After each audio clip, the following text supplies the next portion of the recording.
Isso é um absurdo. Que preocupado pra caramba.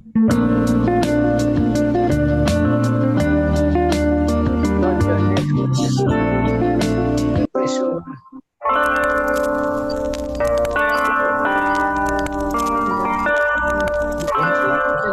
Acho que é deles lá, não. Eu fico por aqui.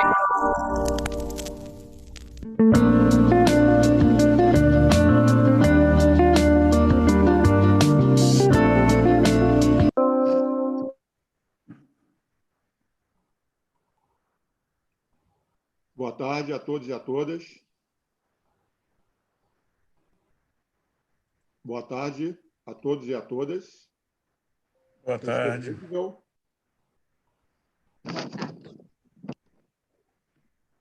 Podemos? Boa tarde a todos e a todas. Eu sou Roosevelt, estou atualmente na presidência da CIPA, da PUC do Rio. É com imenso prazer que a gente começa a 28ª Simpate, a Semana Interna de Prevenção a Acidente de Trabalho, né? Este ano, com um fato inédito na universidade, será a primeira Simpate totalmente online, né? E é um prazer estar aqui com todos. Antes de iniciar, de passar a abertura para o professor Augusto Sampaio, eu gostaria de fazer alguns agradecimentos, né, às pessoas que possibilitaram que esse evento ocorresse. A gente começa pela professora Lilian Sabac, que é a coordenadora geral do Projeto Comunicar, o pessoal da agência PUC, em especial a professora Cláudia Brutti, a professora Cristina Bravo e a estagiária Melissa. Tá? A gente também agradece muito o pessoal da plataforma ECOA, em especial o Juan Dias e a sua equipe, o Luiz, que está conosco hoje. A gente agradece muito também ao pessoal do SESMIT, na presença do Dr. Álvaro e a sua equipe de lá, ao NIMA, pelo apoio também na divulgação e no suporte desse evento, e, em especial, a nossa comissão atual, a comissão de 2019-2020, né? A todos os nossos membros, em especial a nossa amiga Cássia, Rita de Cássia, que exerce a função de secretária, tá? A professora Daniela Soluri e também a Suelen Tozotti, que estiveram mais próximos e deram um trabalho danado, estiveram com a gente para promover isso, tá bom? Então, é um grande agradecimento. Esse evento vai ocorrer de 5 a 9 de outubro, em horários diferentes. Hoje estamos começando às 15 horas, amanhã também às 15 horas, quarta e quinta será às 18 horas e sexta-feira às 15 horas. Lembrando sempre que quem tiver perguntas, por favor, faça as perguntas no chat, tá? E ao final da palestra da doutora Patrícia, no dia de hoje, a gente traz essas perguntas e debate. Então, perguntas para o doutor Álvaro, perguntas para a doutora Patrícia serão abordadas ao final desse evento, tá bom? Então, é um prazer, mais uma vez. Eu passo a palavra agora para o nosso vice-reitor comunitário, o professor Augusto Sampaio, tá? Para que ele faça a abertura oficial da 28ª Simpate da PUC-Rio. Então, uma boa tarde a todos. É com um imenso prazer que eu participo mais uma vez da abertura da nossa Semana Interna de Prevenção de Acidente da Simpate.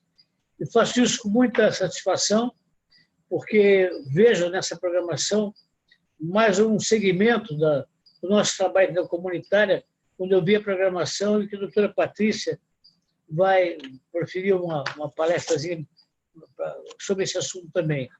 Eu me lembro que, pensando hoje sobre esse evento, né, eu estou vendo que algumas coisas, como as coisas demoram, de repente, a aparecer, né?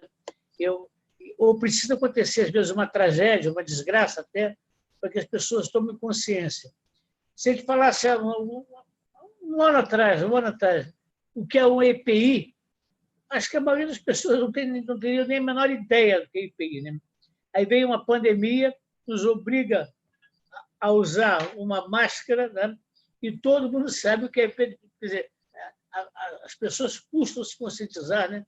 Da necessidade da proteção. E lamento ter acontecido uma tragédia, porque as pessoas possam identificar como uma simples, né? uma simples máscara de pano ou de papel pode salvar a vida, né? Então, eu acho que a gente tem que pegar essas lições, né, e tentar cada vez mais incuti-las na nossa população puciana, né? Porque, como eu sempre falo, quando eu me lembro, né, eu sou na PUC dos mais antigos, né? A nossa marcenaria, que era onde é a igreja, né?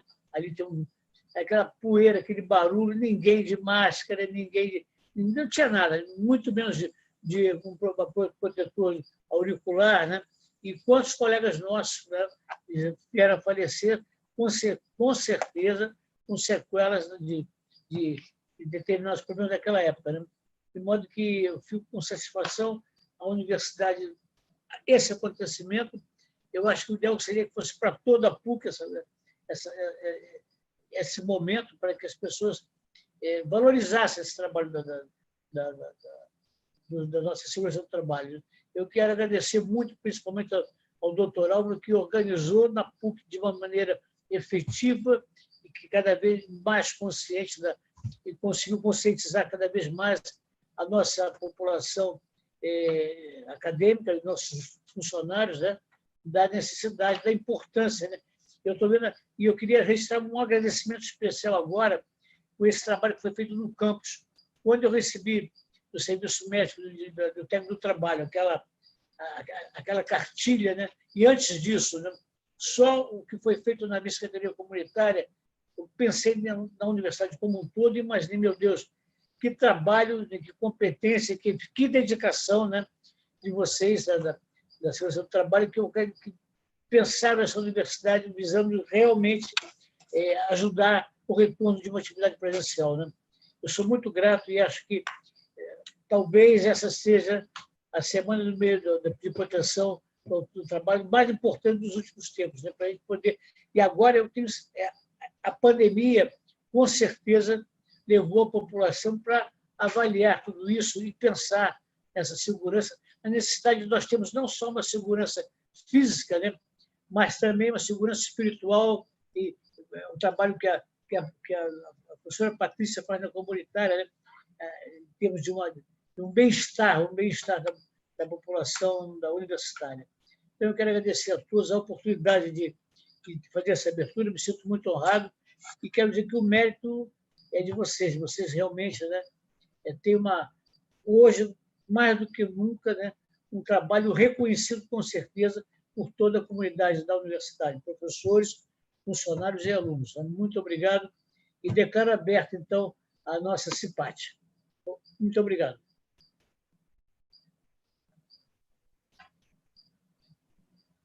Bom, daremos prosseguimento agora à palestra de abertura, né, com o doutor Álvaro, que é do SET da PUC-Rio. Doutor Álvaro, é um grande prazer ter o senhor aqui conosco e, por favor, fique à vontade.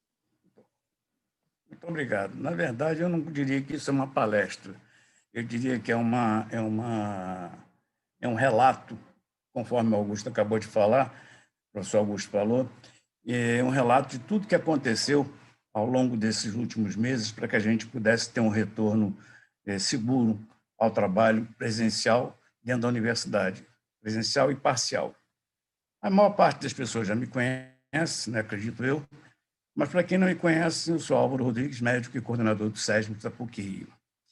E esse trabalho realmente foi feito pelo SESMIT, como o Augusto acabou de dizer, foi um trabalho gigantesco, tá, em que eu vou ter que ler, inclusive, aqui alguma coisa, porque nem vou lembrar de tudo ao mesmo tempo, foi uma cronologia muito forte. Samuel, pode botar o primeiro slide. Obrigado.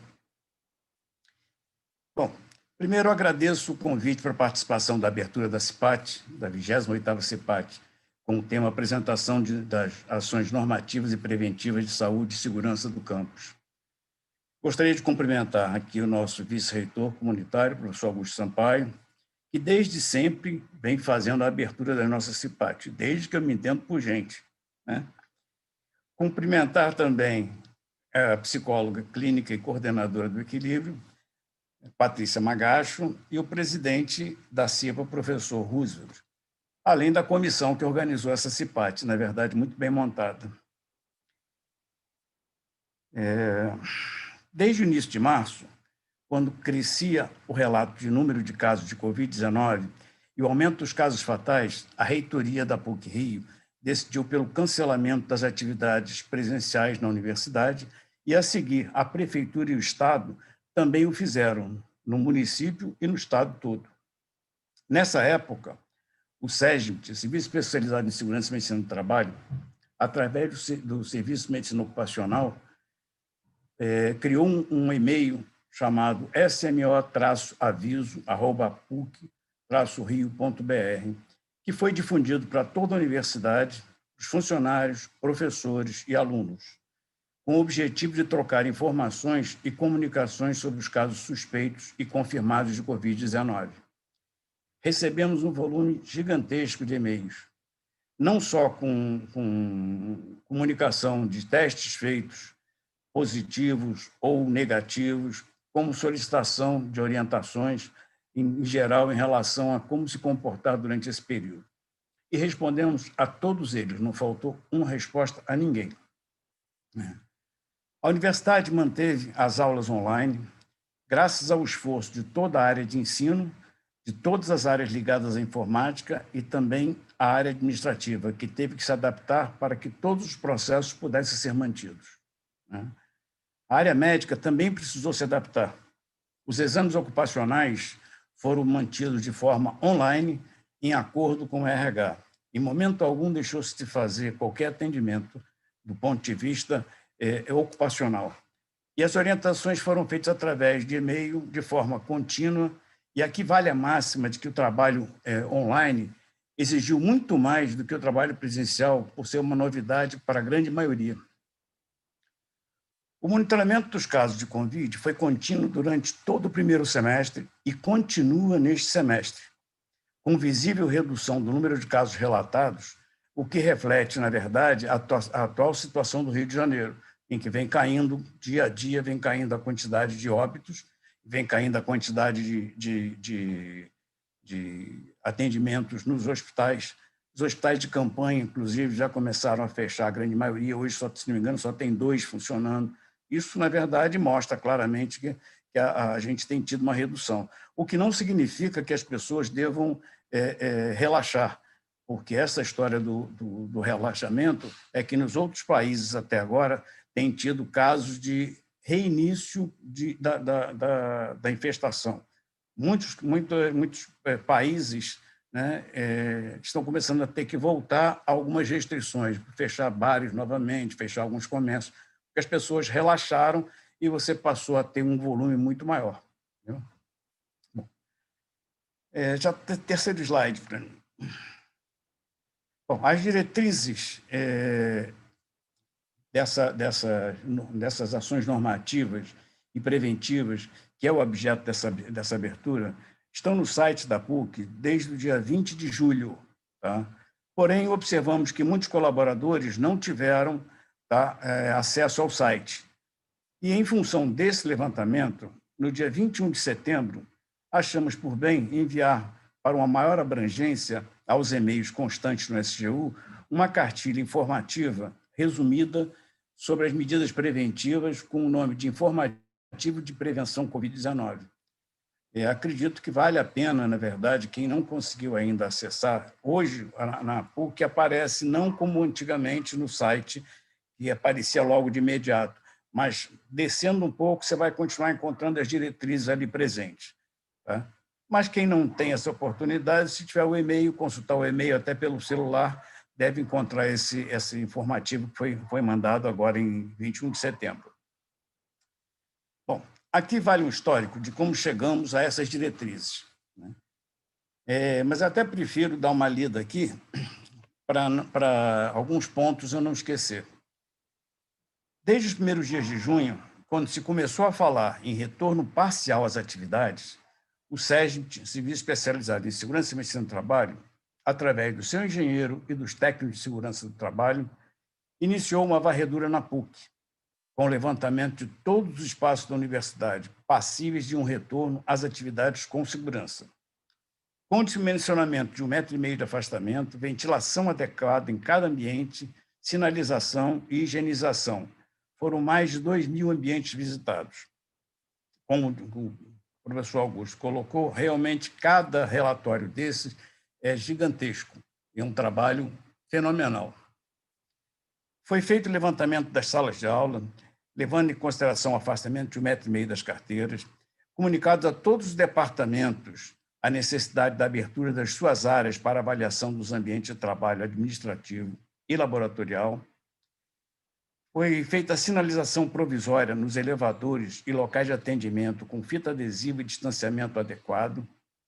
Colocação dos banners nos portões de entrada da PUC com as orientações básicas para o acesso ao campus, ou seja, uso de máscara, álcool gel e medição de temperatura. Não é permitida a entrada na universidade sem a verificação do uso das máscaras, aplicação de álcool 70 e medição de temperatura com termômetro infravermelho. Os ambientes abertos do campus possuem dispensas e totens de álcool gel. Os ambientes internos, que já voltaram ao trabalho presencial, também possuem álcool gel para utilização dos presentes. Foram também avaliadas não somente o campus PUC interno, mas foram avaliadas também as áreas externas, Xerém, Tinguá, BRICS, Padre Mateu Ritt, Residência dos Padres, IOPUC, Casa da Medicina, Centro Loyola, UICA, Inteligência Computacional Aplicada, Antiga Casa da Biologia. Então, são todas as áreas externas ao campus também foram avaliadas pelo pessoal da segurança do trabalho. Um trabalho realmente grande. Após a avaliação de cada área, foi emitido um parecer com as medidas corretivas necessárias, com o número máximo em cada área permitido, levando-se em conta sempre o distanciamento e a ventilação, além da higienização. A adequação da área de alimentação com o distanciamento social e sinalização, além da colocação de álcool gel inicialmente no Na Medida e, recentemente, o Rei do Mate, e estando ainda em avaliação mais uma área que é a lanchonete Santo Sabor. A adequação do bandejão para a alimentação dos funcionários da coordenação de inspetoria universitária e da coordenação de parqueamento. Tudo isso, a gente ainda teve que lidar com uma escassez dos materiais de sinalização disponíveis no mercado, porque as várias empresas fornecedoras, além do pouco efetivo que tinham também um trabalho gigantesco, porque várias outras áreas queriam começar a retornar e tinham que ser feita sinalização. Foi trabalhoso conseguir também esses materiais de sinalização. O SESB já aplicou e distribuiu nas diversas áreas da universidade escadas, elevadores, locais onde você tinha a possibilidade de filas. Em substituição às fitas adesivas provisórias, mais de 2.000 adesivos personalizados. Paralelamente, foi nomeada pelo reitor da PUC, Padre Josafá, a comissão de retorno para avaliar as diretrizes a serem adotadas pela PUC-Rio, pensando num retorno presencial gradativo e seguro. Essa comissão ela foi constituída por representantes de várias áreas. Tá?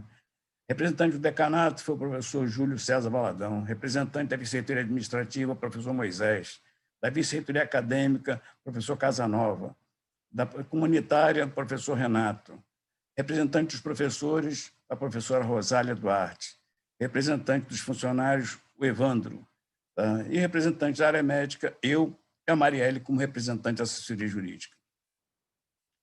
Foram diversas reuniões por Zoom até serem aprovadas as ações normativas e preventivas de saúde e segurança Covid-19 da PUC-Rio, encaminhadas para publicação no site da PUC.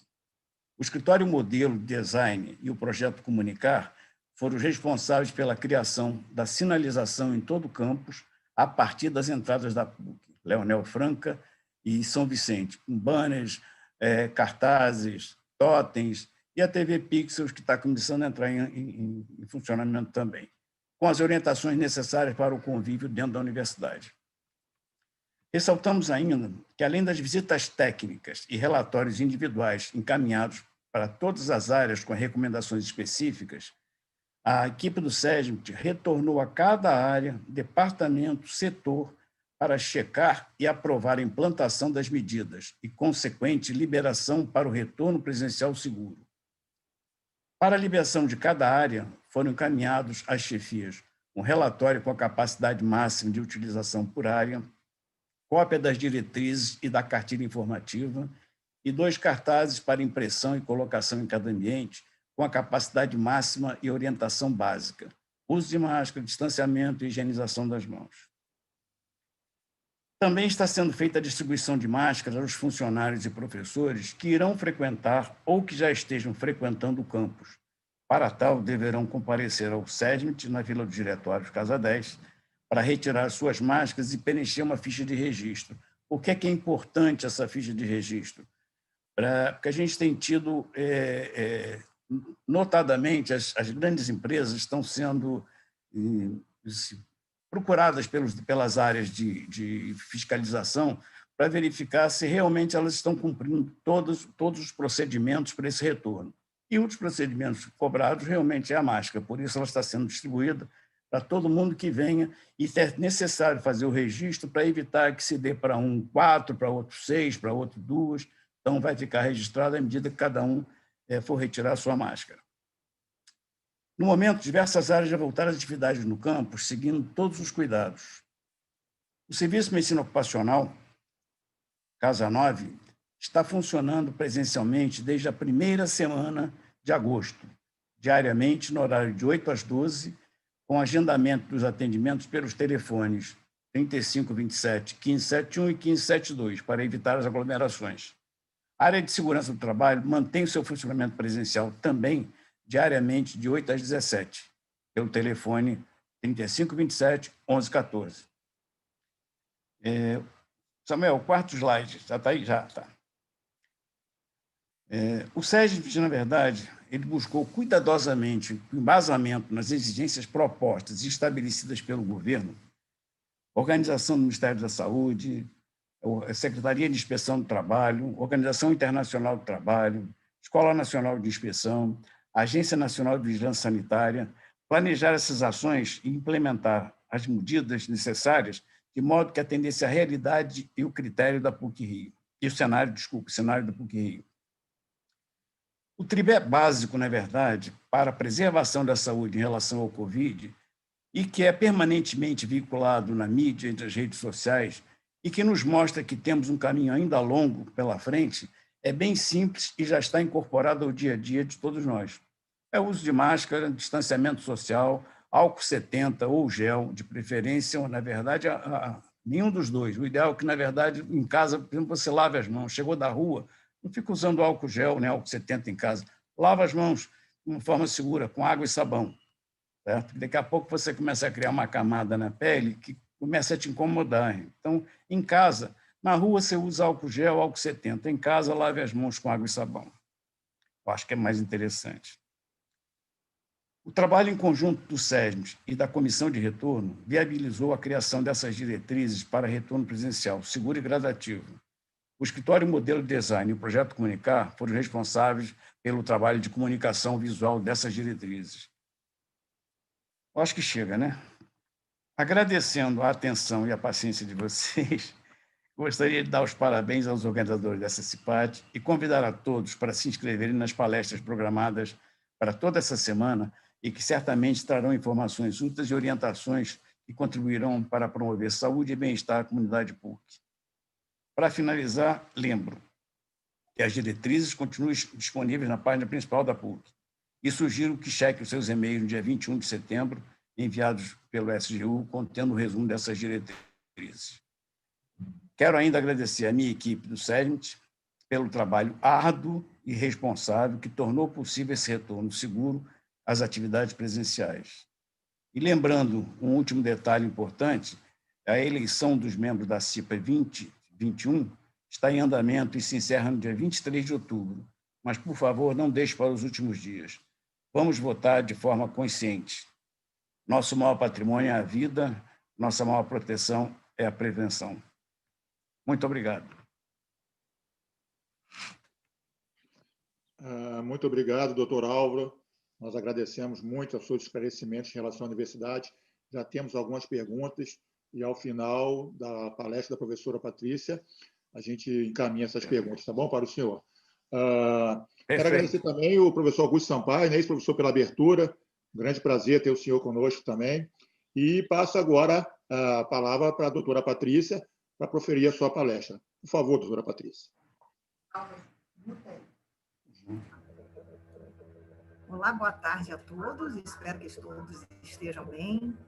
Em primeiro lugar, gostaria de agradecer o convite para participar da 28ª CIPAT da PUC-Rio. Gostaria de cumprimentar o nosso vice-reitor comunitário, professor Augusto Sampaio, né, o diretor do SESMIT, doutor Álvaro Rodrigues, o presidente da CIPA, professor Roosevelt, e toda a equipe, a comissão organizadora da CIPAT, por todo esse trabalho aí que vocês desenvolveram para poder realizar esse evento, que vai até o dia 9, não é mesmo?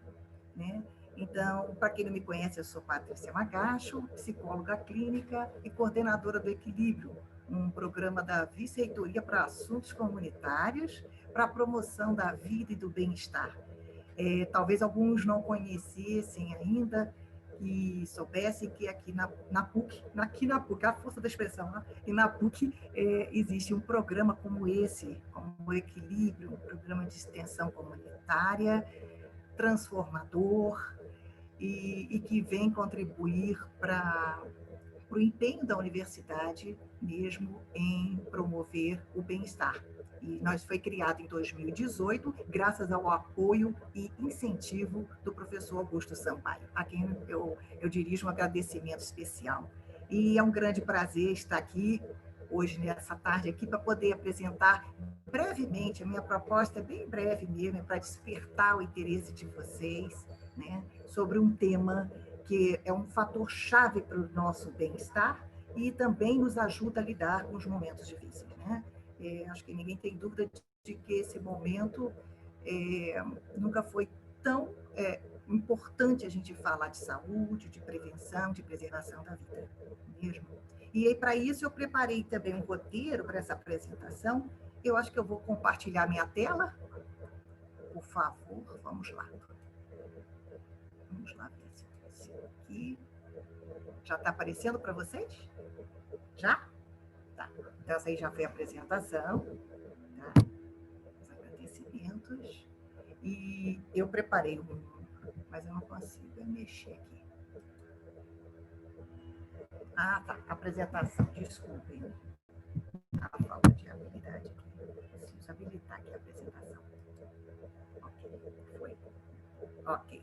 Eu preparei um roteiro pensando, não exclusivamente, mas principalmente nas pessoas que estão ouvindo pela primeira vez esse tema, não é mesmo? Então, eu quero começar perguntando se alguém já ouviu falar em atenção plena, ou mindfulness, também como preferir. Eu não. Eu não sou. Tá. E talvez alguns aqui já conheçam, tenham alguma ideia do que se trata, não é mesmo? Mas quem já ouviu falar, bem provavelmente, foi por causa de Jon Kabat-Zinn. Tá? Ele é um cientista treinado na Universidade de Massachusetts, no Centro lá de Tecnologia, uma referência internacional sobre meditação e, sem dúvida, quem conseguiu trazer a atenção plena para o Ocidente e fazer com que a maioria das pessoas já tivessem escutado, pelo menos alguma vez, de longe, e sobre atenção plena e sobre mindfulness, né? O Jon Kabat-Zinn, ele nasceu e cresceu numa família que valorizava a ciência e também a arte, né? O seu pai era um cientista de ponta no centro médico da Universidade de Colômbia e a mãe era pintora.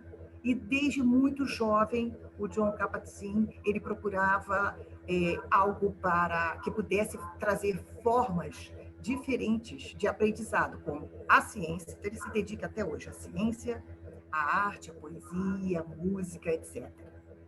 E já lá no início da década de 70, como professor de medicina, ele ficava inconformado de que os pacientes com dor crônica sofriam demais e que chegava a um ponto que não havia mais o que a medicina pudesse fazer por eles.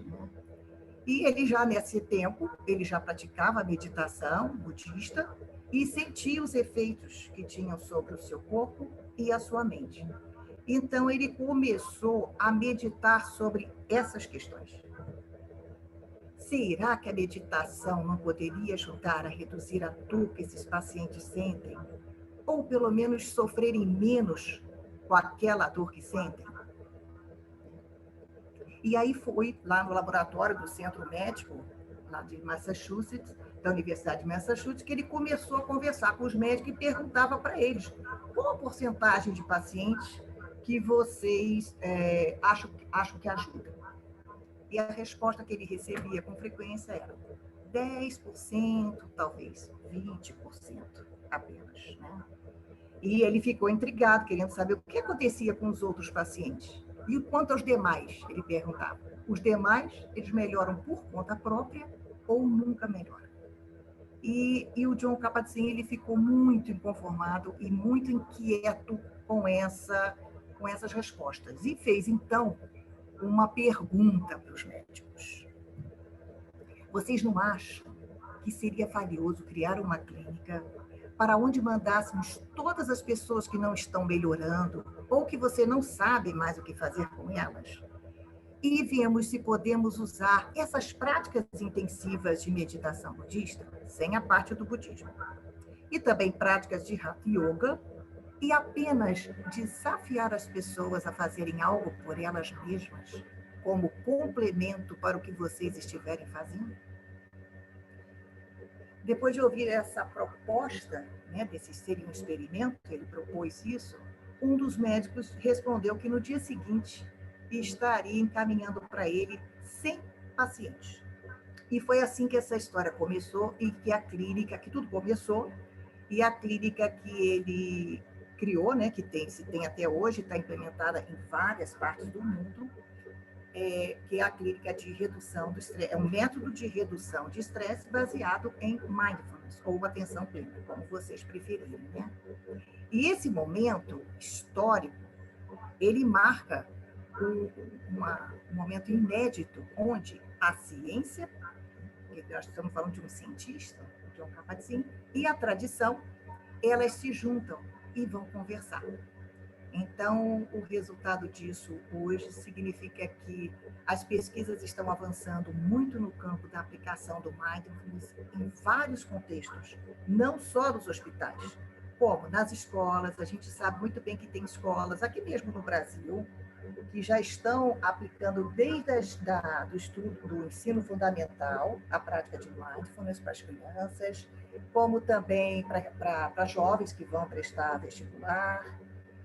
Também nas prisões, tem um trabalho nos Estados Unidos, onde os prisioneiros também recebem esse tratamento, também na psicoterapia, também tem os tratamentos, todos inspirados nesse programa que começou aí com essa ideia, com essa provocação, e foi adiante crescendo cada vez mais essas pesquisas e mostrando principalmente por que elas se sustentam, por causa dos benefícios que têm sido comprovadamente mostrados, como redução do nível de estresse, redução do nível da dor, aumento da capacidade de concentração, da memorização, desenvolvimento da criatividade, está ligado também a uma redução significativa da violência, favorece muito as nossas relações, as nossas conexões. Ele também ajuda a gente no equilíbrio do campo emocional, com autorregulação, ajuda-nos também na questão da empatia e da compaixão, redução das dores crônicas, né, conforme ele já apresentei, da ansiedade também. Tá? Agora, para quem está entrando em contato pela primeira vez com esse tema, né, é importante, eu destaquei algumas coisas dessa proposta do Jon Kabat-Zinn, como essa primeira parte aqui, usar práticas de meditação budista sem a parte do budismo. E aí vocês reparem que essa parte ela é o viés laico do programa que ele apresenta. Então, esse tipo de meditação da atenção plena, ela não está ligada a nenhuma religião. O cunho dela, na verdade, não tem nenhuma, embora que esteja inspiradas e várias outras culturas milenarmente já aplicam a meditação como um treinamento mental, tá, para investigar a mente. Por quê? A atenção plena, ela tem muito mais a ver com sermos humanos. E o que é os seres humanos? Nós tentamos, o tempo inteiro, nós buscamos a felicidade, o bem-estar, E tentamos também entender o sofrimento e a possibilidade de nos libertar dele. Então, a proposta da meditação é um treinamento mental que investiga a natureza da mente. Alguém aí conhece esse brinquedinho aqui, né, que é o Globo de... O meu não é tanto assim, mas é o que eu tenho e eu gosto muito e uso no consultório para ajudar, inclusive, as crianças, mas também adultos, a entender como é que a nossa mente funciona. Porque o globo é aquele que a gente sacode assim, né? A gente sacode. E quando a gente para de sacudir, o que acontece? Essas partículas de neve, a tendência dela é se assentarem aqui na base, não é isso? E o fluido do globo fica calmo e claro ao mesmo tempo. Isso é uma ótima maneira de vocês entrarem em contato com como é que a nossa natureza funciona e também ensinar as crianças, que as crianças também pode ser muito útil para muitas crianças que estão nesse momento na pandemia, assim como nós, né? E aí a nossa mente é como isso aí, tá certo? É como se a gente tivesse ela agitada, em constante agitação, né? A gente está sempre, ao mesmo tempo, a gente fica agitado e tentando prever um futuro e dando asas para as historinhas que as nossas mentes vai criando. Geralmente, em relação ao futuro, são previsões catastróficas, principalmente nesse momento que nós estamos passando, está sendo muito comum. Tá? Ou então, também, a gente fica se agarrando a lembranças do passado ou outras coisas assim que nos tiram do momento presente. Né? E agora eu convido para vocês a fazer uma experiência bem simples, tá? Bem simples mesmo. Vamos lá. Deixa eu ver se eu consegui. Parei de compartilhar aqui. Tá. Então, experimente. Então, eu vou pedir para vocês que comece percebendo que vocês estão respirando. Todos que estão aqui, se deem conta, tenham a consciência da respiração de vocês. Não precisa mudar o ritmo. Quem preferir pode abaixar os olhos, quem preferir pode fechá-los ou mantê-los abertos. Não interfere, tá bom? E apenas lenta e gradualmente eu vou pedindo a vocês que comecem a levar a atenção de modo um pouco mais focado para a sua respiração. Como vocês talvez não tivessem nunca percebido antes. A sensação do ar entrando e saindo pelas narinas. Se tem alguma temperatura que vocês percebam. Observando os movimentos que nós fazemos, que o corpo faz enquanto a gente respira. Eu estou forçando assim para mostrar. Né? Na inspiração e na expiração. Esses movimentos geralmente são percebidos no tórax, no abdômen. O importante desse exercício é seguir o fluxo natural da respiração, sem tentar alterá-los, apenas observando. Se a sua mente se distrair, traga a sua atenção de volta gentilmente para o ar que entra e o ar que sai. Repare como o seu corpo se move. Repare como você se sente nesse momento. Observe seus pensamentos, sem se prender a nenhum deles. Assim que você se perceber pensando em outras coisas, pode ser até assim, quero logo parar com isso, isso não é para mim. Esses tipos de pensamento, que às vezes aparecem, né? Outro assunto qualquer, traga de volta, suavemente, a sua atenção para a respiração. Não precisa se criticar, não precisa se condenar por isso. Admire o fato de estar vivo. E o principal, admire apenas ser. Apenas ser é, ao mesmo tempo, a coisa mais simples e preciosa da vida. Permaneça alguns instantes assim, repousando a consciência na atitude de bondade e aceitação dessa experiência. como que vocês se sentem.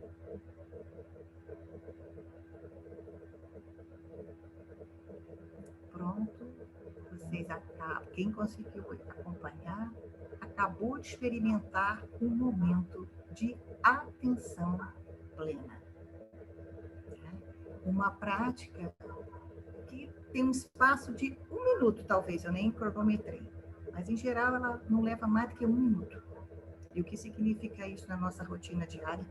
Que temos assim o excesso de informações e excesso de comportamentos automáticos que nós temos, assim como os nossos pensamentos também, né? E essa experiência, ela envolve o foco total no momento presente, em vez de nos debruçarmos para o futuro ou de nos preocuparmos, né? Também debruçarmos com o passado e também da gente ficar preocupados com o futuro.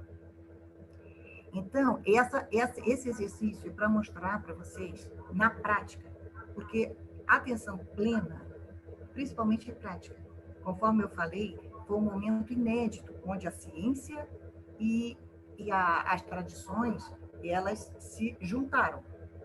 Mas não adianta só o conhecimento, não adianta a gente ter acesso apenas a esse conjunto de resultados de pesquisas, nos mostrando, argumentando por que nós podemos ou devemos praticar. O mais importante da atenção plena é a prática, é a plena consciência de como funciona a nossa mente. E a nossa mente é uma mente que divaga. É apenas isso. Não é muito simples? Isso está ao alcance de todo mundo. Lembrando ainda, que eu gosto muito de lembrar das crianças, para as crianças que às vezes é difícil parar, né, para respirar, tem um exercício muito simples, bem divertido, simples de ser feito. É você pedir que ela imagine cheirando uma flor e soprando uma vela. Isso aqui é para alguns adultos também, para as pessoas idosas. Pensar todos esses exercícios e essas dicas que eu estou tentando divulgar aqui hoje, eu gostaria que tivesse um alcance para todos, que fossem para todo mundo. A atenção plena, ela é um exercício, é uma proposta, ela é um modo de viver que está ao alcance de todas as pessoas, de todas as idades. Aí, nessa altura, você já deve estar perguntando o que é atenção plena, afinal. E aí eu vou também convidar o Jon Kabat-Zinn para dizer para a gente, porque para ele é a maneira mais fácil, a maneira mais fácil de definir atenção plena é uma palavra que é uma palavra diferente para consciência. É apenas isso. Quando vocês, nesse exercício, de alguma maneira, se vocês, de alguma maneira, se desviaram ou pensaram em outra coisa enquanto estavam prestando atenção na respiração, se desviou, o fato de você se dar conta, ter consciência que desviou, isso já é a atenção plena. Tá? É a mesma coisa, entrei na PUC sem a máscara. Ai, meu Deus, não é para condenar. Lembra a consciência de que eu preciso usar máscara, que é importantíssima para a preservação da minha vida e a dos outros, né? Porque também a atenção plena, ela fala desse contato com o outro. Sou eu e o outro, ela inclui o outro nisso. Porque, afinal de contas, todo mundo está na mesma situação, todos nós queríamos o bem-estar. Temos essa consciência também, é uma atitude que traz para a gente essa prática da atenção plena. Então, esqueci a máscara. Estou falando isso porque está sendo um pouco comum, às vezes eu aqui já fiquei muito tempo aqui recolhida e agora quando eu saio eu tenho que lembrar de usar a máscara, né?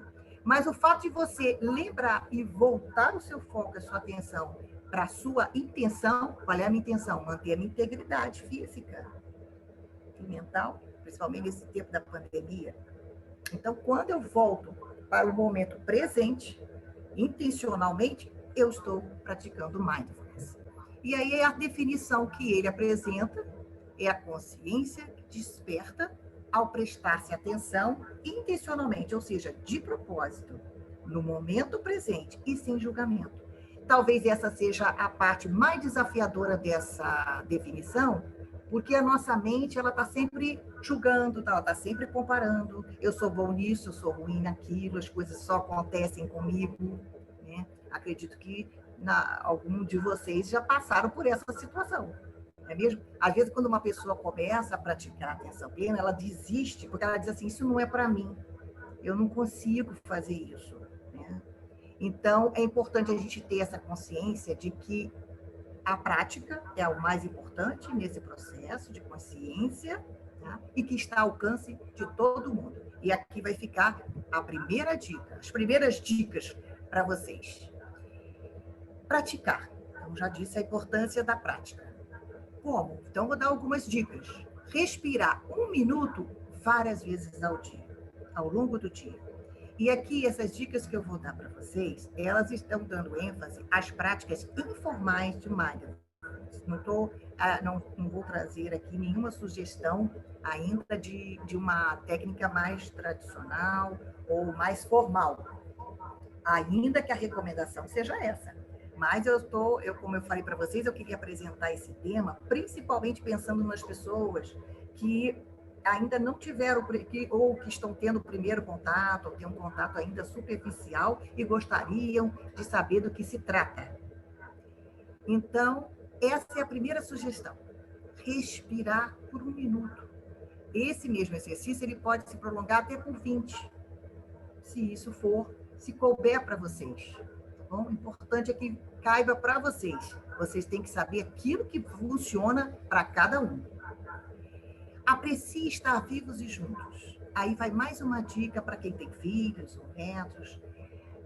Experimente na hora de dormir, reservar 2 minutos também, porque é um tempo ideal para se manter a atenção de uma criança e às vezes de alguns adultos, para apreciarem o fato de estarem vivos e juntos.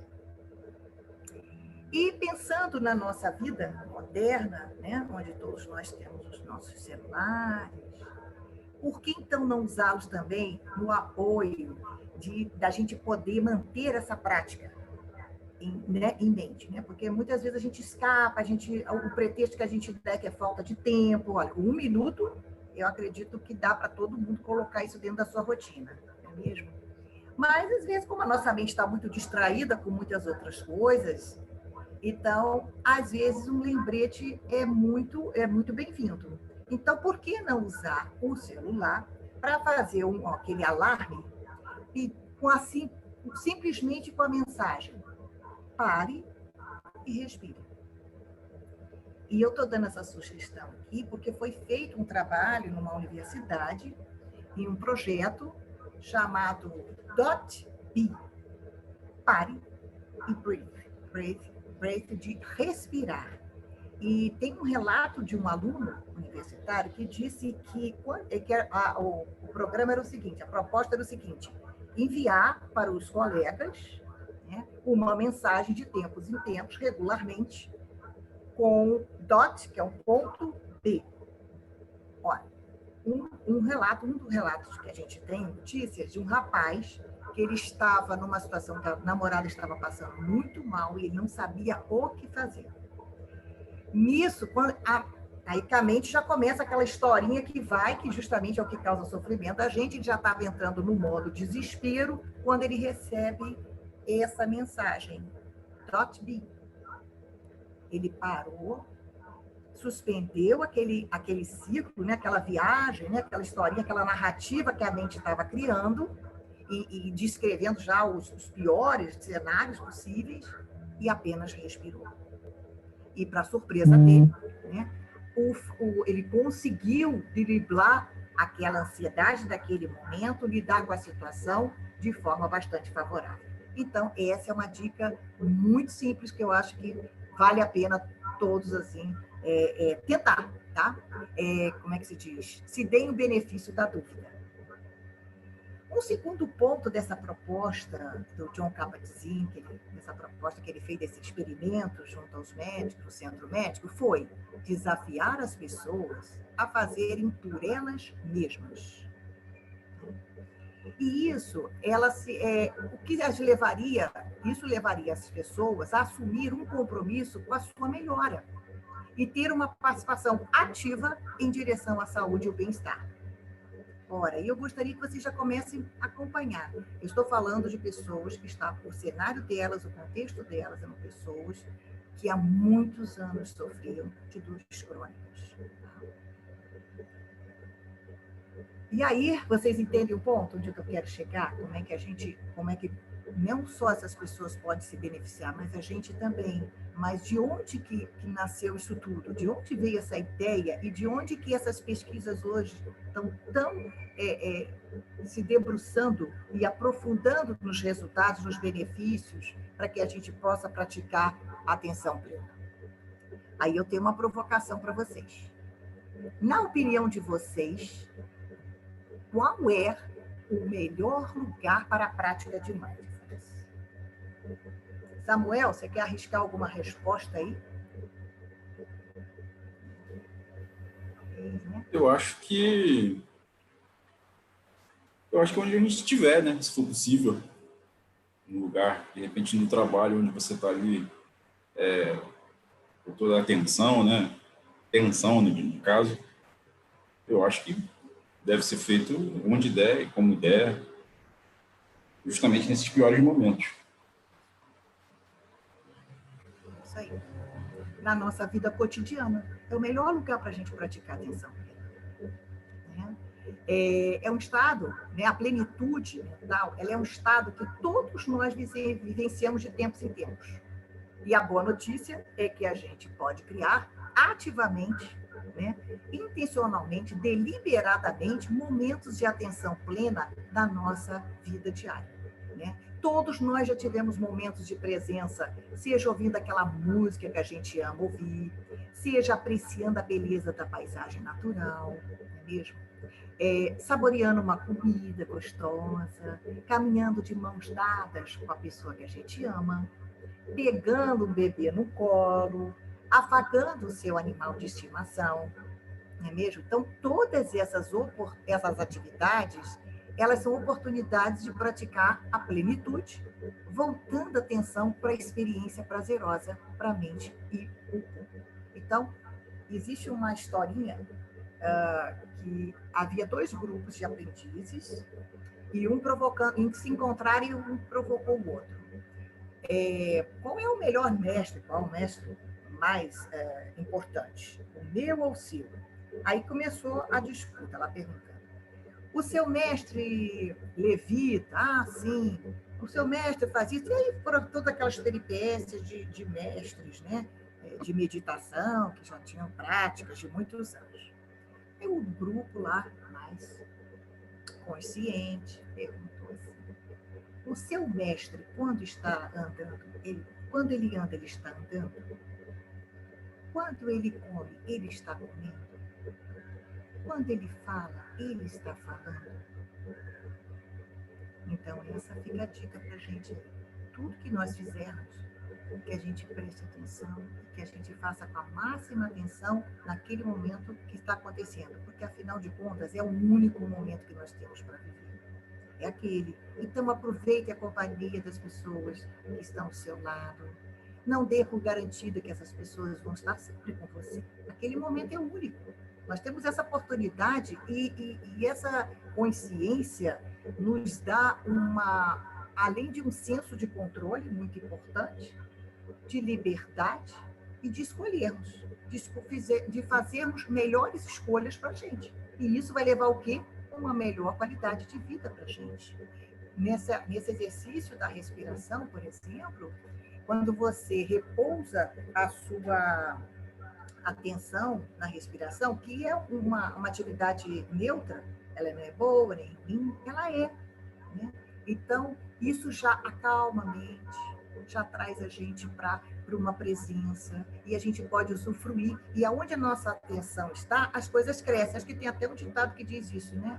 Que onde está a nossa atenção, a coisa cresce. Então, uma experiência de prazer, ela se torna ainda mais prazerosa quando a gente está presente plenamente naquele momento. Tá? E aí, né? E também, assim, só para contribuir as pesquisas, o que as pesquisas dizem, né? Que parar e notar no mundo que nos rodeia, pode nos ajudar a nos sentirmos mais calmos e felizes. E isso também requer alguns minutos na nossa rotina e a consciência de uma atitude de curiosidade. Isso é muito importante também quando a gente está praticando, os praticantes de mindfulness. E nós aqui do Equilíbrio, eu digo nós porque eu tenho Guilherme Sucupira, que trabalha comigo no Equilíbrio. Então, nós elaboramos não é o nosso calendário, porque o Equilíbrio sempre posta os calendários, a gente produz os calendários de ações, mas aqui nós reunimos algumas ideias que podem nos ajudar a cultivar essa consciência no nosso dia a dia, tá? Em coisas simples. Por exemplo, desfrute calmamente do instante em que estiver comendo ou bebendo algo. Abrace uma pessoa próxima e sinta as emoções que esse momento traz. Lembre-se que você não é somente seus pensamentos. Feche os olhos e pare para sentir os sons à sua volta. De tempos em tempos é bom a gente fazer isso. Até agora, se vocês quiserem, nesse momento, onde quer que vocês estejam, dê uma olhada assim, no ambiente, procure assim, 3 objetos, como se vocês estivessem usando pela primeira vez. Depois vocês me contem qual foi a experiência de vocês a respeito disso. Tire um tempo para olhar para o céu. Atente-se apenas aos detalhes e mantenha-se no momento presente. Eu queria até fazer uma ressalva, eu nem sabia que eu ia ler isso aqui. Quando o professor Augusto me fez o convite, que muito me honra, né, até hoje, foi por causa dessa mesmo, de olhar para o céu. E para hoje, apenas aprecie o céu e olhe para as nuvens.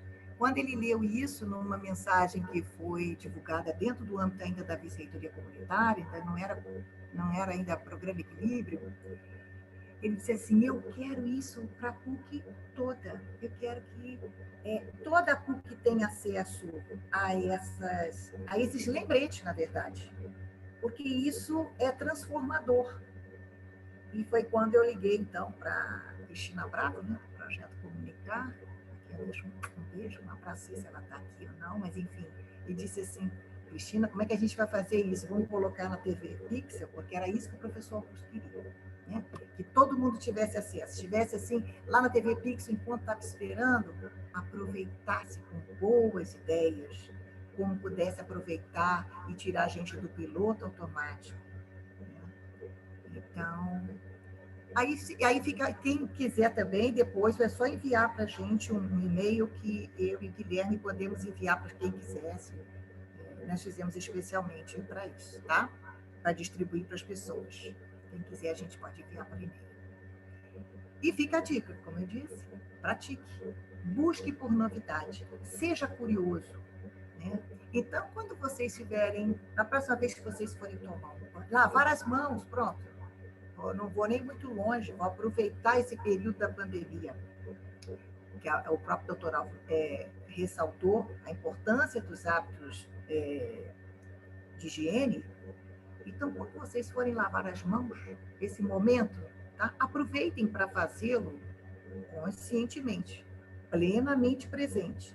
Lavar a mão, perceber a temperatura da água, o sabão, o cheiro, a textura. Aqui eu estou falando mais rapidamente, mas vocês podem estender essa experiência muito bem. Desviou o assunto, eu tenho que correr porque meu filho está me chamando. Volta, lembre-se que a atenção plena é você trazer gentilmente de volta a sua atenção para um foco neutro. Que no caso, se for lavar as mãos, é aquele ato que você está fazendo, praticando naquele momento. E eu tenho certeza que vocês vão se beneficiar muito. Para quem tem criança pequena, tem uma experiência também muito boa que ativa muito essa busca por novidade, que tem muito a ver com a atenção plena.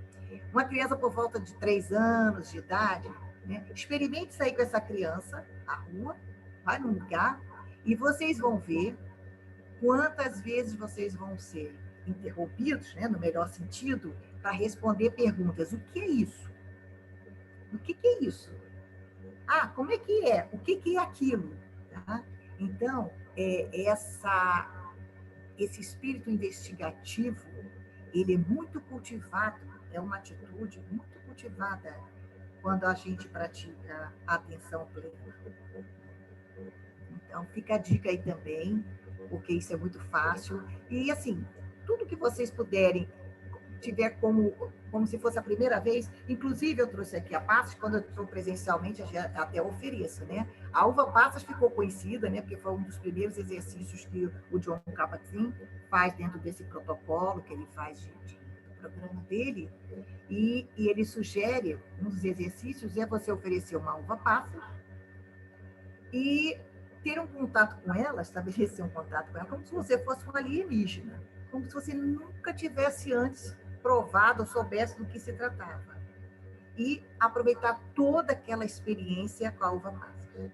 Antes de colocá-la para comer, olhar, observar os seus aspectos, o cheiro, como é que ela é, o sentido, todos os sentidos, vocês percebem como tem muito a ver com os nossos sentidos? Tanto os internos, né, como a gente está se sentindo, todos esses sinais internos, como também que vem através dos nossos sentidos. Então, a dica é essa. Vejam, em todos os momentos, a gente pode transformar também, então, toda a nossa experiência diária em momentos conscientes, prestando atenção total, né? Só fazendo um resumo para isso aqui, e deixarmos de fazer as coisas mecanicamente, tá? E aí vocês já podem, enquanto eu estou falando aí, pensar em alguma atividade que vocês já podem incluir na rotina de vocês, como uma higiene mental também. Perguntaram uma vez para uma senhora como é que ela conseguia manter as práticas dela, né, de atividades físicas e atividade de meditação. E ela respondeu que ela adotava o mesmo método de como ela adquiriu o hábito de higiene, que ninguém nasceu, sabe, escovando o dente, mas foi um hábito que nós criamos.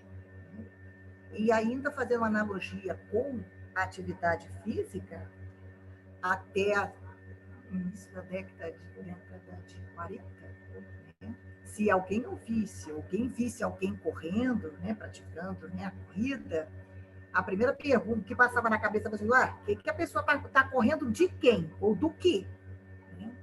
E hoje, com todas as informações, os embasamentos científicos a respeito dos benefícios da atividade física, isso eu acredito que já está na nossa rotina, ou pelo menos na maioria das pessoas. Mesmo que elas não façam um exercício regular, né? Muitas pessoas já têm consciência de quando pega uma condução num ônibus, sai do ponto anterior ao seu destino, trocar o elevador, né, pelas escadas. Então, eu espero, e eu acho que está caminhando para aí, que a prática da atenção plena terá também esse efeito e esse impacto na nossa vida, desde que a gente incorpore esses hábitos no nosso dia a dia.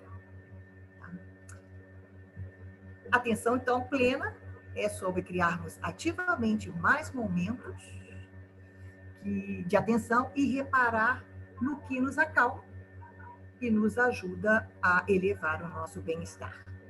Então, a palavra-chave aqui, a prática, mais uma vez, é como treinamento físico. Tá?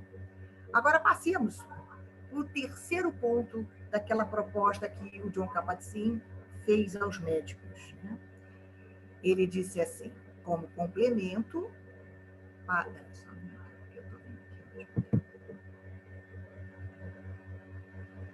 como complemento para que vocês estiverem fazendo.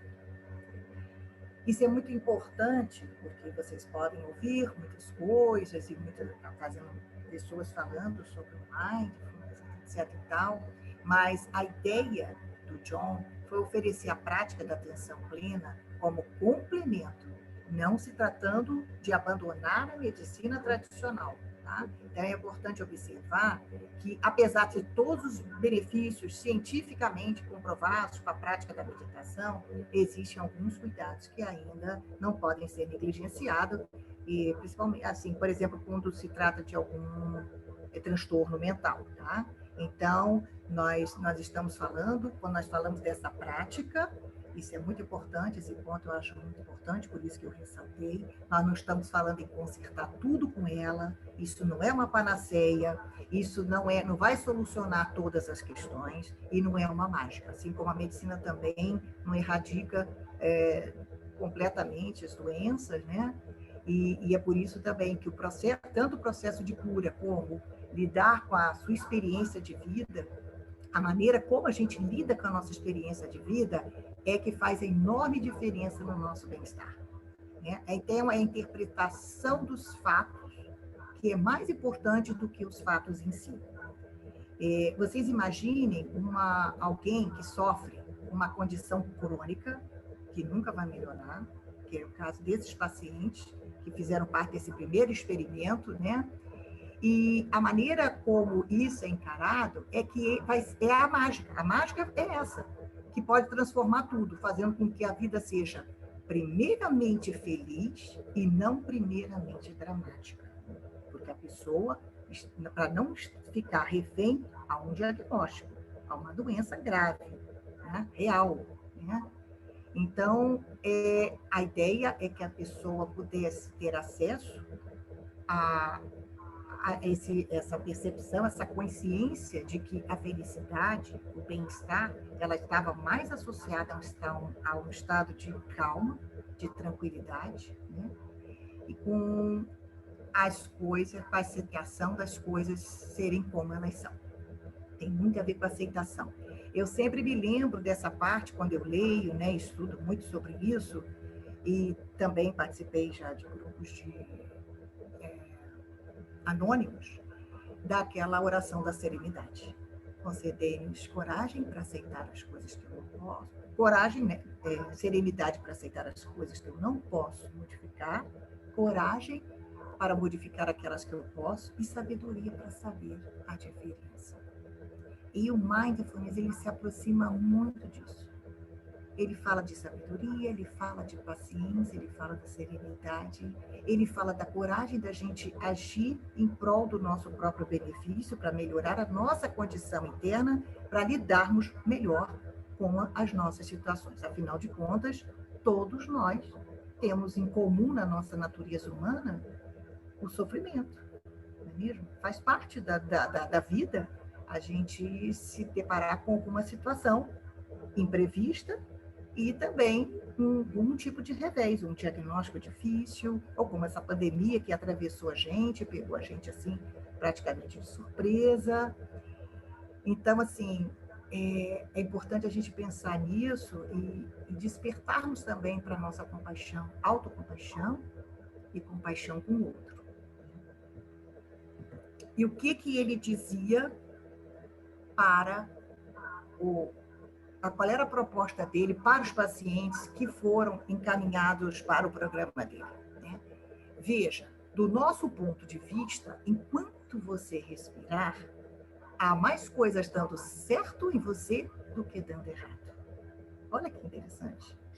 E vamos colocar energia na forma de mindfulness, na forma de atenção nas coisas que estão dando certo com você e deixar o restante do hospital tomando conta do que está errado com você. E veremos o que acontece. Eu acho isso muito lindo. Eu destaquei isso para primeiro dizer que não é uma panaceia, tá? Mas é um convite também para a gente, que a felicidade também da gente é sermos capazes de aceitar as coisas como são, ter sabedoria e amorosidade em face da dificuldade.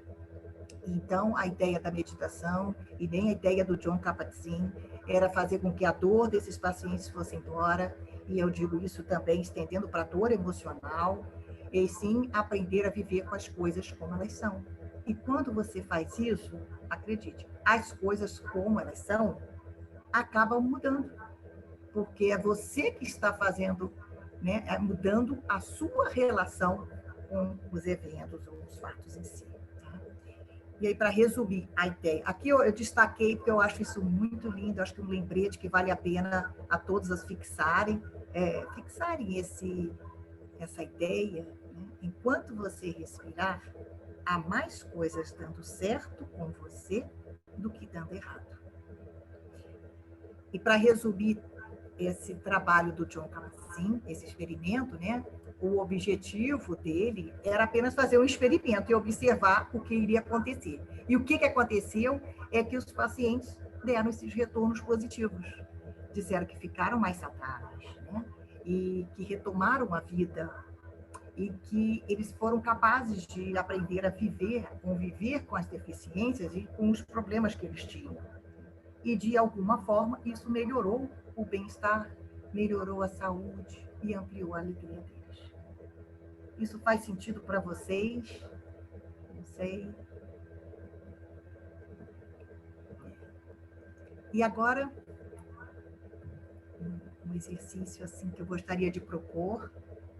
Esse exercício tem como base a compaixão. Ele se chama Assim Como Eu. Ele não está completo, eu adaptei para essa apresentação, mas é um convite que, quando a gente fala de mindfulness, a palavra mindfulness na língua asiática é a mesma procuração. Então, nesse momento, eu vou pedir a vocês para abrir a mente e o coração de vocês, tá? Para uma prática de visualização chamada Just Like Me, assim como eu, que essa prática ela vai nos ajudar a lembrar que somos semelhantes em aspectos importantes. E pode ser feita sozinha essa prática ou em frente um ao outro. Se você tiver com alguém aí, pode fazer frente a frente com alguém, tá?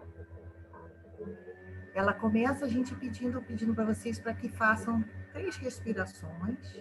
Não precisam ser forçadas, naturalmente. Só para a gente poder voltar a atenção para a atividade, para a prática que a gente vai fazer.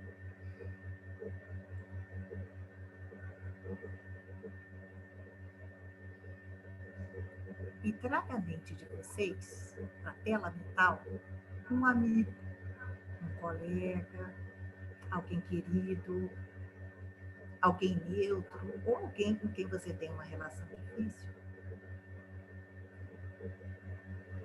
Imagine essa pessoa na sua frente. E aí, nós vamos repetir silenciosamente as seguintes frases. Você tem corpo e mente, assim como eu.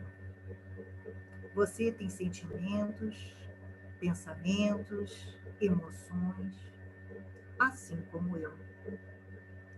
Você experimentou durante sua vida dores e sofrimentos físicos ou emocionais, assim como eu. Você em algum momento ficou triste, assim como eu. Você às vezes fica com raiva, assim como eu. Você se preocupa, assim como eu. Você anseia por amizade, assim como eu. Você está aprendendo sobre a vida, assim como eu. Você quer ser atenciosa e gentil com os outros, assim como eu. Você quer se contentar com o que a vida deu, assim como eu. Você deseja se livrar da dor e do sofrimento, assim como eu. Você deseja ser feliz, assim como eu. Você deseja estar segura, forte e saudável, assim como eu. Você deseja ser amada, assim como eu. Agora, permita que alguns desejos de bem-estar surjam.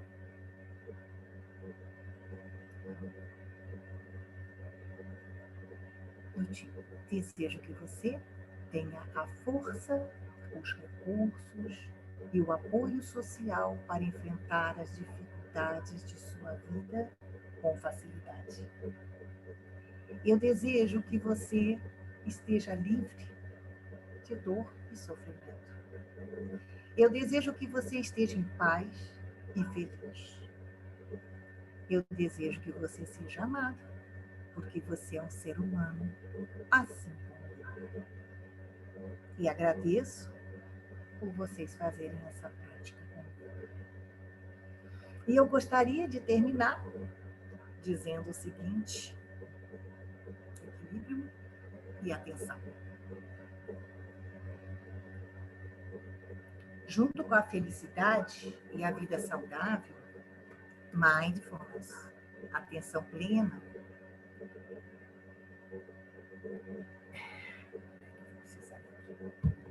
da emoção, que é natural, né? Nós somos humanos, né? Então, junto com a felicidade e a vida saudável, a atenção plena é um dos pilares do equilíbrio. A atenção plena é preciso. A mente presente, o estar concentrado no momento presente, leva a experiências mais ricas e impulsiona que se possa chegar a melhores resultados e aproveitar ao máximo o cotidiano. Aprenda a parar e focar. Promove o equilíbrio. Tenha sua mente plenamente voltada para o que está vivenciando. Isto leva a maior clareza, ao discernimento e à criatividade e pode nos tornar melhores no que estamos realizando.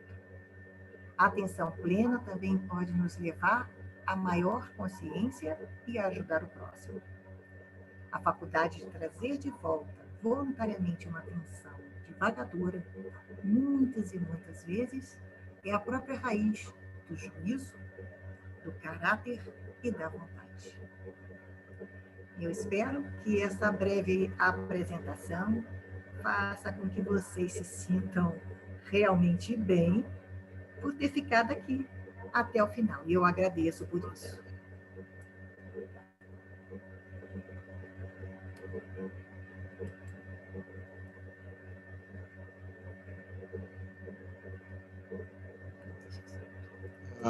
Bom, nós que agradecemos, doutora Patrícia, muito boa a sua palestra, como o doutor Álvaro também, tá? Ficamos muito felizes, entendeu? A gente tem aqui no chat um monte de elogios à sua pessoa, pessoal falando muita coisa que a gente não dá nem para ficar repetindo.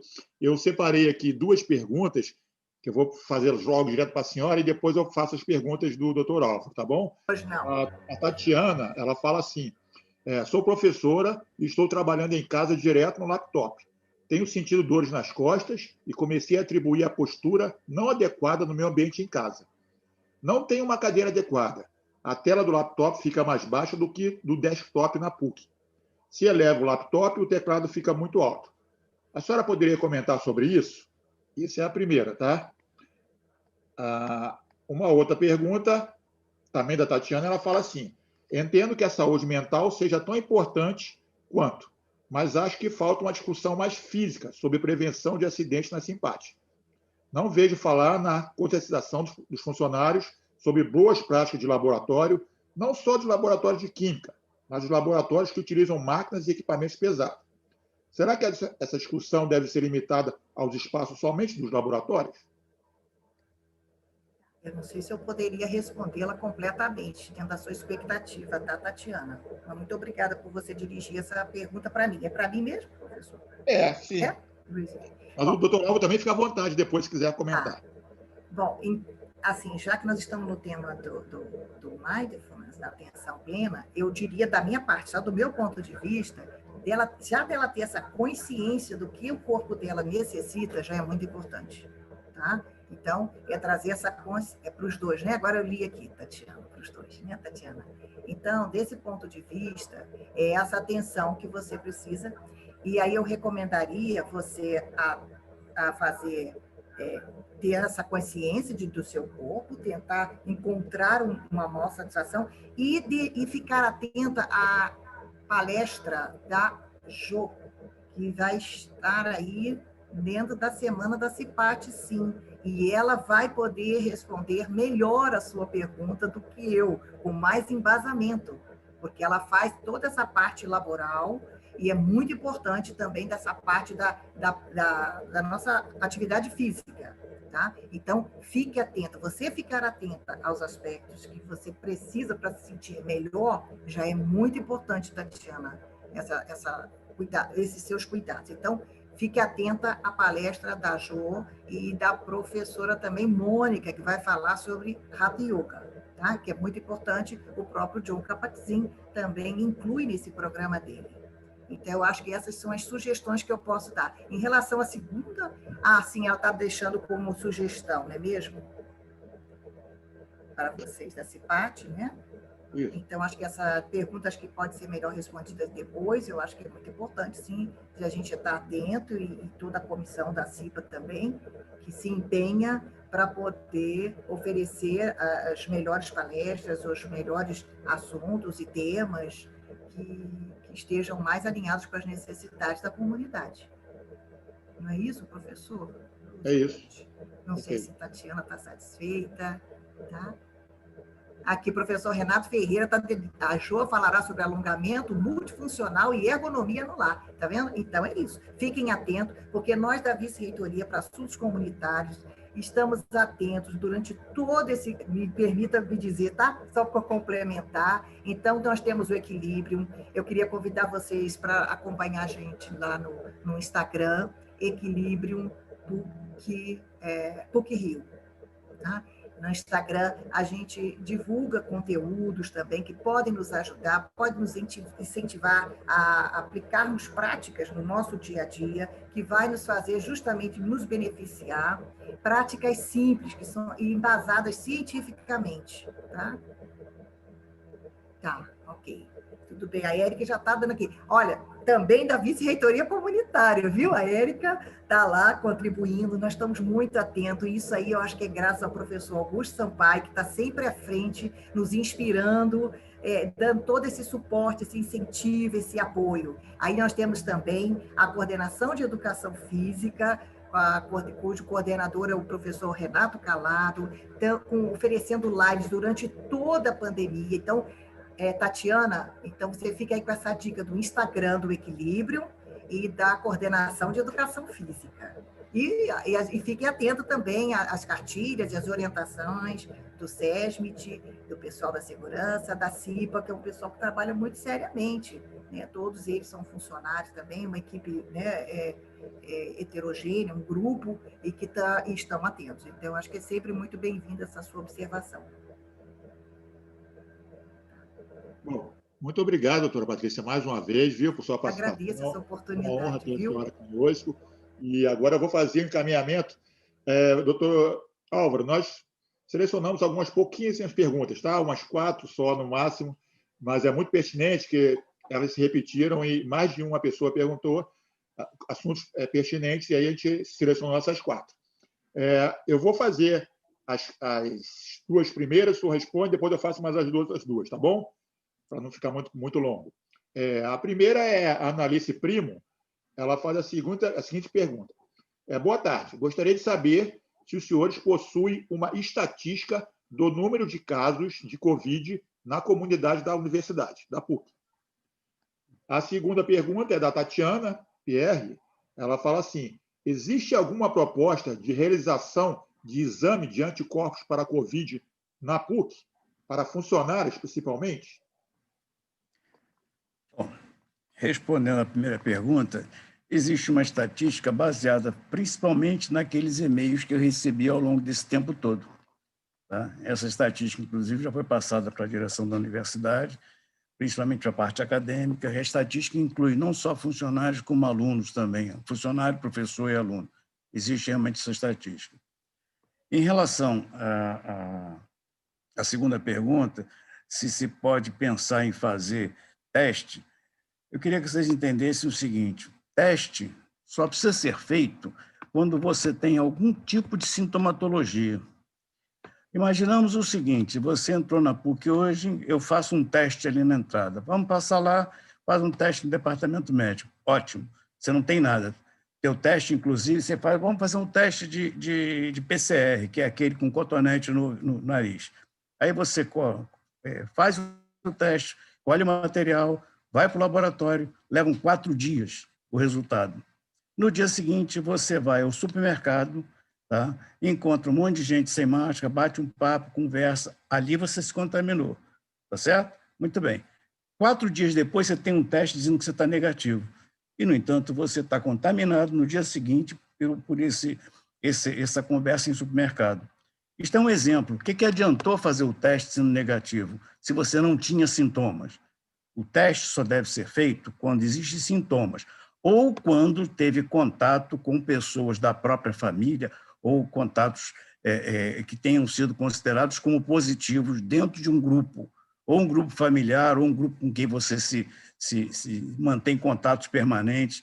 Nesse caso, é importante fazer o teste depois, apenas para ver se você, na verdade, mesmo sem sintomas, para ver se você, na verdade, você se contaminou e conseguiu criar anticorpos. Mas o fazer o teste por fazer é pura bobagem. Não existe isso. Você só deve fazer o teste em presença de sintomas ou nessa condição de você ter tido contato com pessoas que tenham tido a doença e um contato muito estreito. As estatísticas serão divulgadas, doutor? Estão perguntando. As estatísticas podem até ser divulgadas, mas eu preciso conversar primeiro com a vice-reitoria comunitária, a vice-reitoria comunitária, a vice-reitoria acadêmica e a vice-reitoria administrativa. Tá? Que a estatística, basicamente, foi voltada para um controle das vice-reitorias. Perfeito. A Tatiana também faz o seguinte comentário aqui, pergunta. Sobre os funcionários da limpeza. Nos dias em que fui à PUC, vi alguns com o nariz para fora das máscaras. Eles estão recebendo treinamento adequado sobre o uso dessas máscaras? Também só vi dispensadores de álcool gel no pilotis, não nos andares, pelo menos não nos andares do prédio Cardeal Leme. Em relação aos terceirizados, principalmente aos terceirizados, você tem duas empresas no campus, certo? Uma, inclusive, tem nível internacional, que é a Sodexo, certo? E eles têm o grupo deles da segurança do trabalho interage conosco o tempo inteiro. E essas orientações já foram passadas, certo? O outro grupo é um pouco menor, também tem um técnico de segurança que faz o acompanhamento. Na verdade, eu acho que isso é uma obrigação de todos nós.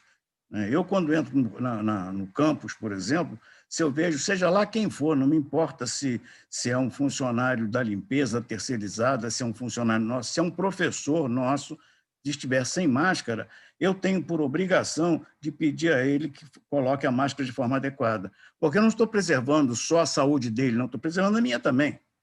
Certo? Eu acho que é obrigação de todos nós. A gente só vai conseguir vencer essa pandemia se todos nós nos conscientizarmos da necessidade, certo, de nos preservarmos e preservarmos os nossos.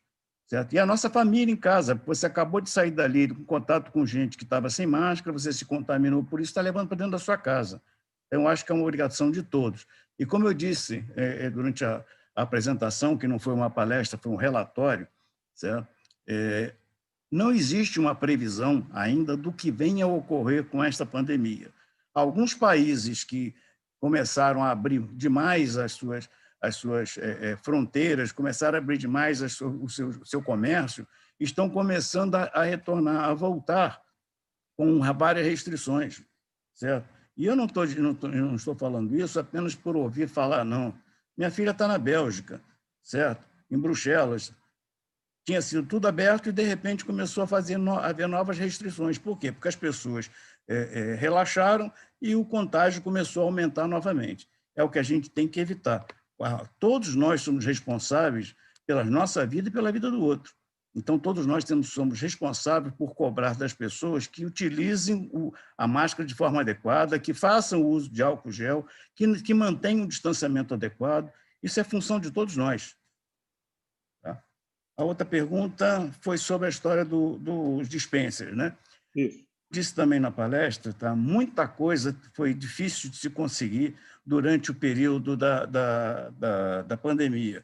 E muitas empresas, inclusive, não conseguiram fornecer todo o material a tempo. Nós demos prioridade, isso foi uma função da prefeitura, tá? Que ela deu prioridade a colocar primeiro nas áreas onde você tem um fluxo maior, que são os pilotis, evidentemente, onde você tem alimentação, você tem banco. Foi mais importante inicialmente por ali. Os andares vão ser colocados à medida que eles vão sendo ocupados, mas os próprios áreas que estão sendo ocupadas, tá, eles têm também o álcool gel fornecido, às vezes, pelo próprio local, pelo laboratório, por exemplo, fornecido por nós mesmos. Lá nós temos um estoque de álcool gel, de álcool 70, no departamento médico, que é fornecido para todas as áreas que têm necessidade. A colocação dos dispensers só não foi ainda complementada por isso, porque nós não temos um volume muito grande nos andares e o comércio ainda não tem como fornecer para todo mundo, já que todos estamos tentando fazer movimento no sentido de retornar de forma adequada ao trabalho. Perfeito. Então, agora as últimas duas, doutor Álvaro. E eu também falo ao pessoal que está assistindo, tá, que as demais perguntas serão encaminhadas por e-mail da Cássia e depois a gente encaminha para o doutor Álvaro. Tá? Perfeito. A Tatiana faz aqui duas observações. Ela falou, ok, mas as pessoas que já tiveram e têm anticorpos estão menos suscetíveis, não?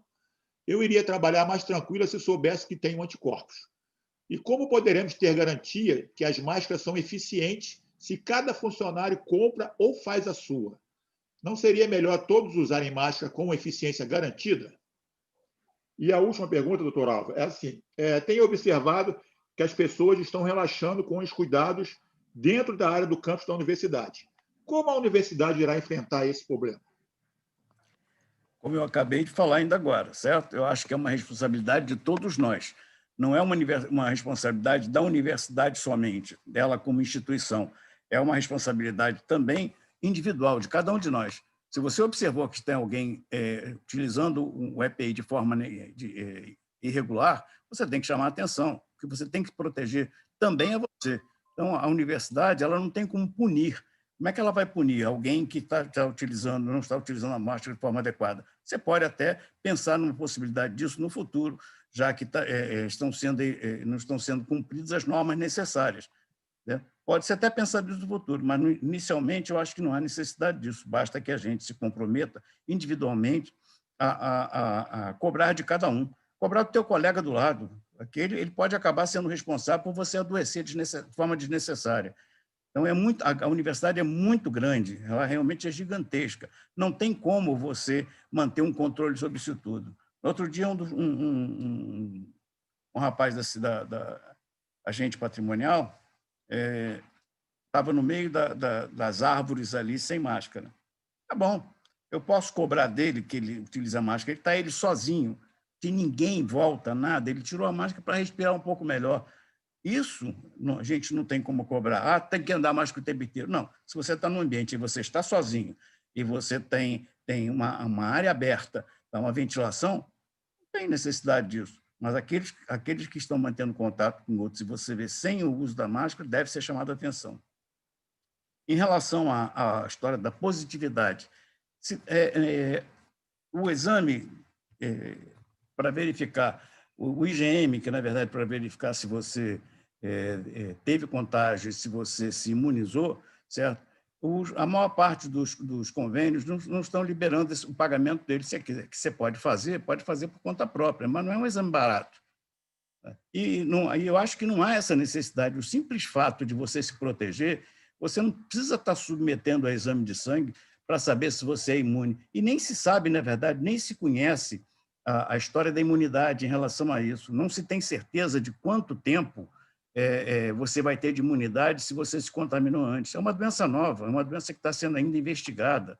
Tá? Então, ninguém está livre absolutamente de nada. Tá? Não, porque eu tive contato com fulano, com Beltrano. Vou citar um exemplo pessoal. Tá? Eu não gosto muito de fazer isso, mas eu vou citar um exemplo pessoal. Meu filho e minha nora são médicos. Os dois trabalham em CTI. Ela se contaminou, tá certo? Ficou 15 dias em casa e com ele teve que ficar em casa também. Certo? Imaginou-se, não, ele deve ter se contaminado, vamos fazer um IgG para ver se ele tem anticorpo. Ele não tinha anticorpo. Então, o fato de estar em contato não significa que você vai gerar um anticorpo. 20 dias depois, ele acabou se contaminando também, num paciente no CTI. Também ela ficou em casa com ele, porque tem uma criança pequena, e os contactantes, na verdade, se você tem alguém na família que tem positivo, o cônjuge tem que ficar também resguardado. Tá? Ele não se contaminou depois. Certo? Hoje, se você fizer o IgM dele, ele dá fraco reator. E aí, ele vai ter imunidade por quanto tempo? Não sei se ele vai ter imunidade por muito tempo. Por enquanto, ele tem, mas é uma imunidade baixa. Então, na verdade, o fato de você fazer o IgG, você vai dizer assim, não, estou imune agora. Por quanto tempo? Não sei, ninguém conhece, ninguém sabe ainda a resposta para isso. Perfeito, doutor. E só a questão da máscara, que a pessoa fala que cada um tem a sua máscara e tal, e aí ela, na verdade, dá a entender que isso não seria o ideal, que a universidade Olha, fosse as máscaras... padrão. Inicialmente, as máscaras que nós fizemos e distribuímos, inclusive até a área médica recebeu, o pessoal da inspetoria universitária recebeu, foram máscaras feitas pela ARTES, né, pelo Laboratório de Artes, com tripla filtragem. Certo? O que é a tripla filtragem? Era, na verdade, duas filtros com pano, tá? E no meio você colocaria um outro filtro, tipo um filtro de café, alguma coisa assim. Tá? Não se observou grande diferença em relação às máscaras que estão sendo comercializadas no mercado. Essa não foi a grande diferença. Na verdade, a grande diferença em relação às máscaras é a forma como você utiliza e a forma como você higieniza. Tá certo? Isso é o que é mais importante. Na verdade, qual é o objetivo da máscara? Por que se criou essa história de 2 metros de afastamento inicialmente, depois passou a ser 1,5 metro de afastamento? Hoje o governo federal já usa, por exemplo, nas suas próprias autarquias, a distância de 1 metro. 1 metro com máscara. Qual é o objetivo? Por que existe a contaminação? É quando você espirra, tá? Quando você suja a mão, tá? Pega alguma coisa que esteja contaminada, você pode se contaminar a partir daí. Mas se você tem um anteparo qualquer, tá? Com um pano, você já tem uma diminuição da possibilidade dos perdigotos da saliva contaminarem uma outra pessoa. Se a outra também está com máscara, ela também tem uma proteção. Então, acho que o simples fato... Por que você dizer o seguinte? Não, quando espirrar, bota o cotovelo. É porque, na verdade, é uma barreira.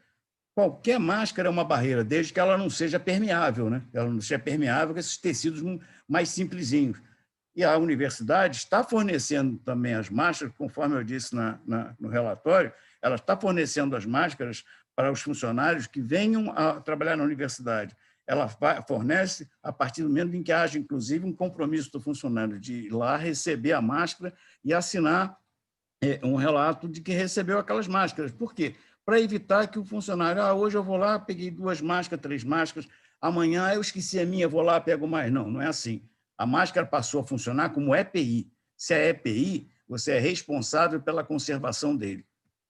E a máscara pode ser utilizada tranquilamente, a mesma máscara pode ser utilizada num dia ou no outro, no dia seguinte, porque você bota para lavar à noite ou colocar numa água sanitária, ou qualquer outro processo de higienização, água e sabão, você deixou durante a noite pendurada, no dia seguinte de manhã cedo ela está seca, você pode reutilizar. Então, não tem essa necessidade também de se preocupar com o fornecimento exagerado de máscaras. Doutor Álvaro, a Tatiana agradece aqui, ela fala muito obrigado sobre os esclarecimentos, tá? Que o senhor foi bem claro aí esclarecendo. E a gente dá por encerrado, né, a questão das perguntas. Eu agradeço muito mais uma vez, tá, ao doutor Álvaro, à doutora Patrícia pela palestra, ao professor Augusto Sampaio pela abertura, né, a minha equipe mais próxima, a professora Daniele, a Rita de Cássia, tá? E toda a nossa equipe junto, a Suelen também. E lembrando que, né, conforme foi solicitado também, que a CIPA, aos funcionários diretamente ligados, está com as suas eleições aí em aberto. Todos os funcionários receberam por e-mail o link para você entrar lá e escolher lá os candidatos, tá bom? Só lembrando que amanhã o nosso evento continua, o segundo dia. O evento começa às 15 horas, tá? Nós vamos ter a palestra Errar Humano Oeste, o papel da organização na prevenção de acidentes. Ela vai ser preferida pelo professor, doutor da Escola de Química da Universidade Federal do Rio de Janeiro, Carlos André Vaz Júnior. Agradeço mais uma vez a presença de todos, né? Aguardamos vocês aqui amanhã, às 15 horas, e muito obrigado.